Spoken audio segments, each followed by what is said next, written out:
Zoll, and I'm running for school committee. Did you know that Swampscott is an aging-in-place community? In 2010, a quarter of our town's population was aged 60 years or older. By 2030, more than a third of Swampscott will be over the age of 60. So, what does this have to do with our schools? It all comes down to growth. The key to growing our town, and ultimately growing our tax base, is to attract young families to Swampscott. The key to attracting young families? Having an A-plus school system. It's what brought my family to Swampscott and why I'm excited at the opportunity to make a difference here where my family calls home. So, how do you make a school system attractive to young families? It starts with holistic educational programs that don't just teach the test, but teach to the whole student, including socio-emotional learning. It's a system that values its educators by providing them with competitive salaries and the resources to strengthen their professional development. It means having living, breathing school policies that dynamically keep pace with the realities of what our educators experience in their classrooms. It means having modern facilities that can meet the learning space demands of 21st century students. It means transparent, proactive communication so that parents and community members feel involved and engaged, and that when tough conversations happen, as they must, everyone can feel they've been heard.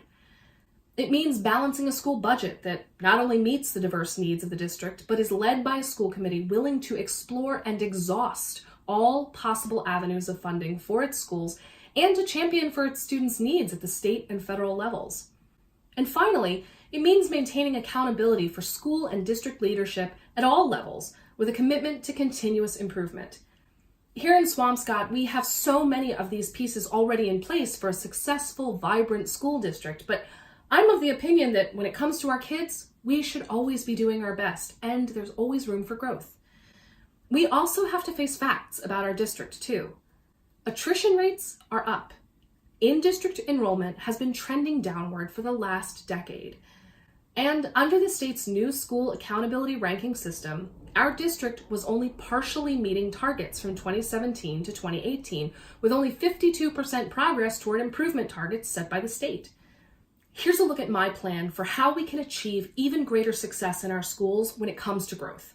First, I want to partner with the school building committee and all relevant town governments to develop a strategy to mobilize town-wide support for a new elementary school building. We are beyond overdue for an elementary school that meets the facility needs of our youngest students, and with a $750,000 feasibility study on the line, we can't afford to let a new school fail a second time. With my extensive background in grassroots advocacy and community organizing, I know not only how to get people to listen, but how to facilitate a productive exchange of dialogue. Perhaps more importantly, growing our district starts right here at home. It's no secret that Swampscott is a feeder community for area private schools. I believe it's imperative to keep Swampscott kids in Swampscott schools. To that end, we need a thorough understanding of why students leave our district.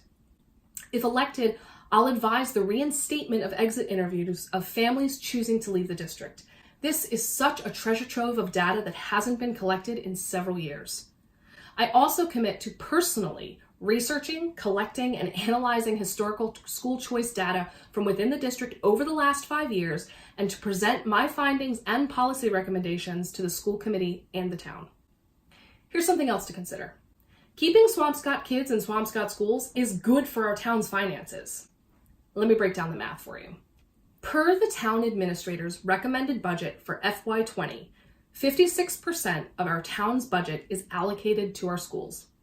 Looking at the most recently available data, in FY17, we spent $33.5 million in-district school expenditures. Our approved school budget for that year was just shy of $28 million. You might be thinking, so what if a family sends their child out of district? They still pay taxes, and those tax dollars go towards the kids who do stay in district. While this is true, there's another important factor in play to consider: state aid, known commonly as Chapter 70 funding. In order to receive $4.2 million in Chapter 70 state aids for our school, our town must contribute $18.3 million to our schools, according to the state's preliminary FY20 Chapter 70 calculation. This needs to be finalized at the state level. Every dollar we get in state aid is directly tied to the number of students enrolled in our district.